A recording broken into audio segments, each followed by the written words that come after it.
स्वामी समर्थ. आजचा दिवस खूप कामाचा आणि धावपळीचा होता. सकाळपासून घरकामं चालू होती. एक पाठोपाठ एक कामे दिवसभर लागून राहतात आणि दिवस कसा जातो हे पण कळत नाही. स्वयंपाक करणं, घरची भांडी धुणं, सगळे बाकीचे आपले हाऊसवाईफचं तेच काम असतं.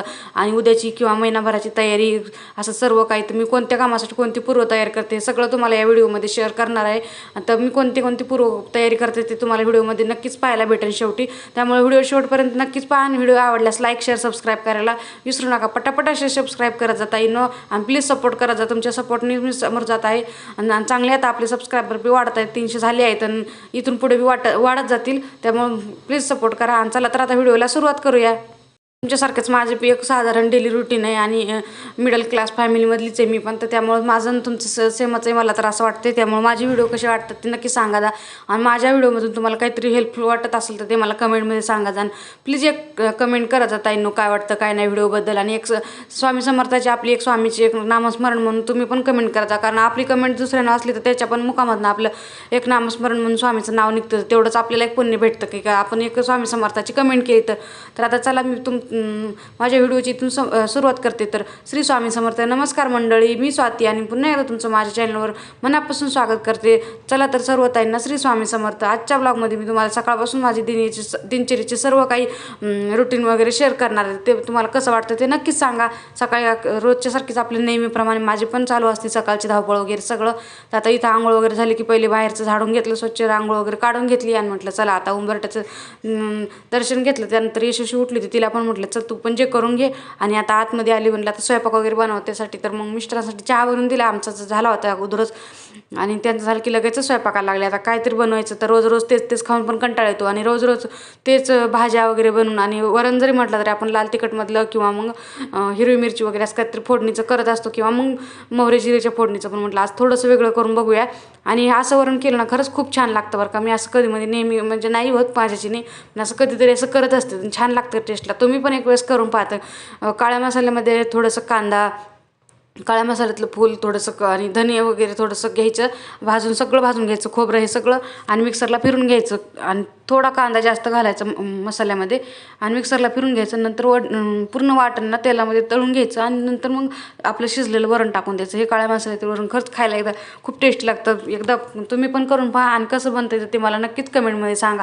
मी पण आज तेच बनवलं होतं, वरण भात लावून घेतला होता. त्याच्यानंतर मग माझ्याकडं झालं कसं होतं ना की थोडीशी भेंडी होती आणि थोडीशीच फ्लावर होती. नेमकं कोणती भाजी करू ते पण कळत नव्हतं. मिक्स भाजी करायला भेंडीचं आणि फ्लावरचं काही मिळतं जुळतं नाही, लांबपर्यंत दूरची संबंध नाही. त्यामुळे मग मी काय केलं की होती तेवढी भेंडी पण करून घ्यावं म्हटलं, होतं तेवढा फ्लावर बी करून घ्यावा आणि थोडंफार वरण बी. कसं सगळे घरात बनवलं ते सगळेच खात नाहीत असं असतं. प्रत्येकाच्या घरात हा विषय चालत असतो की आपण जे बनवतो का ते सगळेच खातील असं नसतं. म्हणून मग म्हटलं चला सगळेच थोडं खातील आणि ज्याला जे आवडून ते खातील. म्हणून मग मी काय केलं, वरण भात केला आणि थोडीशी फ्लावर होतं तर ते पण म्हटलं चला आता हळद मीठ टाकून करून घेऊया थोडासा मिठातला. आणि त्यानंतर मग थोडीशी भेंडी पण करून घ्यायची होती, ती पण होती. आणि असं थोडं उरलं ना की तर आपल्याला टाकून पण नाही वाटत. आता भाजीपाला पण खूप महाग आहे, त्यामुळे मग मी असं करत असते थोडं ते पण संपून जातं आणि खाल्ल्यामुळे उडून पण जातं. त्यामुळे मग मी असं करते. तर आता इथं मी फ्लावर करून घेते. तर मसाला वगैरे भाजून घेतला, ते काढायचं पण थोडंसं थंड होतं तोपर्यंत. म्हटलं चला आता पोळ्या पण बनवून घ्याव्या. आणि सकाळची धावपळ ना खरंच खूप काही अशी घाई गडबडीची असते की नेमकं कळत नाही, सुचत नाही की हे काम करू की ते काम करू. ह्या घाई गडबडीमध्ये ना आपले काही वेळेस ना हातातनं पण भांडी सुटते. तर माझं तर असंच होतं बरं का, वेळ निघून जाते पटपटात आणि लवकर असं आणि मध्ये यशस्वी येते. त्याच्यामुळे मग माझं असंच चालू असतं. तर इथं मी भाजी चपाती बनवून घेते म्हटलं, तोपर्यंत वाटण थंड झालं होतं तर लगेच फिरून घ्यावं. कारण लाईटचा प्रॉब्लेम आहे, लाईट जर गेली तर परत एवढ्या वरणासाठी थांबावं लागेल. स्वयंपाक सगळा झाला तरी पण. त्यामुळे म्हटलं चला आता स्वयंपाक तर झालेलाच आहे, तर मग आता काही तेवढं मिक्सरला फिरून घेते म्हटलं. मग बाकीचं पोळ्या वगैरे होईपर्यंत बघा आता इथं पोळ्या झाल्या, त्या मस्त अशा टम्म फुगलेली पोळी होती. अशा पोळ्या झाल्या की भरपूर अशा पोळ्या करण्याचं मन होतं बरं का. पण कसं असतं आपल्याला मर्यादा असते, लागतात तेवढ्याच आपण करू शकतो.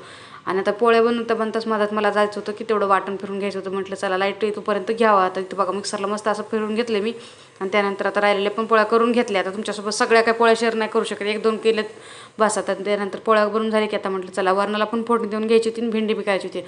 आता एवढं छोटं करण्यासाठी प्रत्येक वेळेस कढई ठेवा परत आणि भाजी पण बनवायची. त्यापेक्षा म्हटलं चला आता तवा गरम आहे त्यावरतीच भेंडीची भाजी करून घ्यावी आणि सुकी भेंडी करायची होती. आणि तोपर्यंत फ्लावर पण झाला होता माझ्या एक साईडला पोळ्या होईपर्यंत. तर मग आता फ्लावरला पण करून घेतलं, ते पण वाटीत काढून घेतलं आणि म्हटलं आता चला भेंडी होती तोपर्यंत वरण वगैरे हटून घ्यायचं होतं मला. आणि भेंडी एक साईडला तयार ठेवली आणि वरणाला फोडणी द्यायची. आता मस्त असं वरण होतं बरं का. तुम्ही पण करून बघा अशा प्रकारचं वरण. मी असं कधीतरी करत असते, नेहमी निमित्त नाही ना. आपण असं वाटणाचं वगैरे ना नेहमी होत पण नाही. जेव्हा आपल्याकडे थोडासा शिल्लक टाईम असतो का तेव्हाच होतं, आणि संध्याकाळचं तर नको वाटतं. मग त्यापेक्षा सकाळी केलं तर 1 किंवा 2 टाईम पण आपण खाऊ शकतो. त्यामुळे मग मी सकाळचंच केलं होतं. आणि आणखी थोडासा स्वयंपाक बाकी होता, माझा शिरा वगैरे करायचा होता. आता बघू काय काय होतं तर. आणि वरण भात केलं तर ती यशस्वी पण जेवते, त्यामुळे म्हटलं चला वरण भात बरं पडतं आपल्याला. आणि म्हणून मग मी आता इथं फोडणी वगैरे देते म्हटलं. आणि त्यानंतर तिला पण थोडीशी वेगळी फोडणी द्यावी लागते, कारण तिच्यासाठी कसं आहे, थोडीशी मोहरी जिऱ्याची फोडणी दिली ना की ती खाती, किंवा थोडंसं पिती वगैरे. ते वरणाचं पाणी वगैरे थोडंसं पातळ पातळ दिलं तर पिती. आता इथं मी मस्त असं मसाला तेलात परतून घेतला, जिरे थोडंसं कट करून, लसूण मसाला वाटणामध्ये पण थोडासा लसूण टाकायचं आणि वरतून बी कट करून घ्यायचं, थोडासा ते टाकायचा. आता वरणाला फोडणी देऊन घेतली. आता तोपर्यंत थोडीशी भेंडी व्हायची राहिली, ती ह्या साईडला घेतली, कारण पलीकडनं हात पुरत नाही, जास्त असा लोड होतो असा हाताला. त्यामुळे ती आपली अलीकडल्या साईडला घेतली भेंडी, ती परतून घेतली. त्याच्यामध्ये थोडंसं राहिलं तेवढं मसाला वगैरे थोडंसं टाकून घेतलं, कूट टाकून घेतला. भेंडी झाल्याच्या नंतर मग आता बनवून थोडंसं यशस्वीला आपण वरणाची फोडणी देऊन घेतली आणि त्यानंतर शिरा बनवून घेतला. आता तुम्हाला मी सगळ्या रेसिपी शेअर नाही करत बसते, जेवढंच मला शक्य झालं तेवढं शेअर केले तुमच्यासोबत मी. आणि माझं कसं साधं सिंपल आहे, तेवढा घरगुती पद्धतीनं एकदम गावाकडल्यासारखं स्वयंपाक वगैरे असतो. आणि त्यामुळं आणि जास्त मसाले किंवा बाहेरून आणून मुद्दामून करणं वगैरे असं काही नसतं. आहे तेवढ्यामध्येच करत असते मी. तर ते वरणाला तिच्या पण फोडणी देऊन घेतली, तिच्यासाठीच केलं छोटंसं पातेलीचं खाणं बनवायचं वगैरे. तर इथं ताट वगैरे करून घेतले होते. तिथे लगेच नैवेद्य दाखवून घेतला, फोटोला दाखवून घेतला, आणि लगेच म्हटलं चला आता देवाचं पण दर्शन दाखवते तुम्हाला एकदा, माझी आजची देवपूजा. आणि त्यानंतर म्हटलं लगेचच दाखवते की देवाला नैवेद्य वगैरे दाखवून घेतला. आणि मग त्यानंतर आम्ही पण जेवण केले. तर जेवण वगैरे झाल्याच्या नंतर थोडंसं म्हटलं बसावं, पण बसण्यापेक्षा म्हटलं काहीतरी काम केलं ना तर कंटाळा येणार नाही. एखाद्या वेळेस काय होतं की आपण एखादं काम आवरून घेतल्याच्या नंतर बसलो ना की मग टाईम पण निघून जातो, कंटाळा बी आल्यासारखं होतं. त्यामुळे मग आता जेवण झालं की पहिले बेडरूम आवरा घेतली. आणि असा बरा असा पसारा होतो बरं का. तुमची इथं पण होतो का सांगा मला. आणि लहान मुलं असल्याच्या नंतर ना आपण एक साईडनं आवरत की दुसऱ्या साईडला पसारा करून ठेवतात. पण आता कसं चला, आणि त्यामुळेच आपला दिवस पण कोणत्या साईडला जातो ते पण कळत नाही. कुणीकडून उघडतो आणि कुणीकडे जातो. तर दिवसभर आपली कामं, आपल्या कामासोबत मुलाची कामं, दिवसभराची त्यांना केलेला पसारा आवरणं, ते त्यांच्यासाठी थोडंसं खायला बनवणं, त्यांना खाऊ घालणं, याच्यामध्ये सगळा दिवस कसा जातो ते पण कळून येत नाही. तर आता तिनं थोडंसं पापड तळून दिला होता मी तिला, तर तिनं ते खाल्ला होता इथं कॉटवरती बसून. आता छोटी आहे, तिला काही एवढं कळत नाही. मग आता तिच्या मनाला वाटण तिथं बसते ना. तर सध्या कसं झालं ना, फरशी एवढी थंड पडते ना, तर नको वाटते खाली. आणि तिला छोटीशी सतरंजी वगैरे किंवा काय बसायला दिले ना, तर त्याच्यावरती बसत नाही. म्हणून त्यामुळे मग चालते म्हटलं जाऊ द्या गादीवर का असणार, पण तिला तिथं बसून दिला. तर तिची कशी मस्ती असते बघा. मी जे कारण ते तिला करायचं असतं. तर मला पापड सांडलेला गादी झटकायची होती, तिला पण झटकायची. मग ती स्टॉलनं पूर्ण झटकून घेतली माझ्याबरोबर. आता तिला अशी मजा वाटते ना, असं बेडशीट वगैरे आथरलं की तिला वाटतं तर झोपायचंच काय की याच्यावरती. त्याच्यामुळे तिची इतकी मजा चालू होती ना, मला काय सांगत होती काय माहिती, पण मला काय समजत नव्हतं. तिची बडबड चालू होती, मला काहीतरी बोलत होती आणि अशी झोपत होती. तिला म्हणजे बनायचं असेल की तू आथरल्या ना, तिथं बघा त्याची दिसते का तिला. तिनंच त्याच्या खाली स्टॉल टाकला, मग काही लक्षच दिलं नाही बेडशीट आथरण्यामध्ये. त्यानंतर मी ते काढून दिला तिला. परत ती मजा वाटत होती त्याची, ते खेळत होती स्टॉल वगैरे. आणि हे असं काहीतरी चालू असतं बरं का तिचं. आणि आता इथं बघा, आता तिला मी मस्त असं अंथरून वगैरे दिलं बेडशीट. आता खेळत होती ती, चालू होतं तिचं खेळणं. आणि त्यामध्ये ती मला काय सांगते काय नाही, मला काही समजत नाही तिचं बोलणं, पण हात करून मला काहीतरी सांगत होती ती आणि खेळत होती मस्त. असे बडबड बडबड दिवसभर चालू असते, पण आता सध्या तर समजत नाही बोलणं, पण खेळते ती. त्याच्यानंतर म्हटलं चला तर मशीनवर बी एवढा सारा पसारा झाला होता. होतं कसं ना, नसेल तेवढं ॲडजस्ट होतं ना, असेल तेवढं पण कमी पडतं. आता ही मशीन दिवसभर तशी अशी रिकामी दिसते, पण जेव्हा पण आपल्याला काही नसतं लागत, धरलं की ठेवलं मशीनवर, धरलं की ठेवलं मशीनवर, त्यामुळे एवढा सारा पसारा होतो. पण आवरणं आहे ना खूप मोठा टास्क आहे घर आवरायचं म्हटलं की.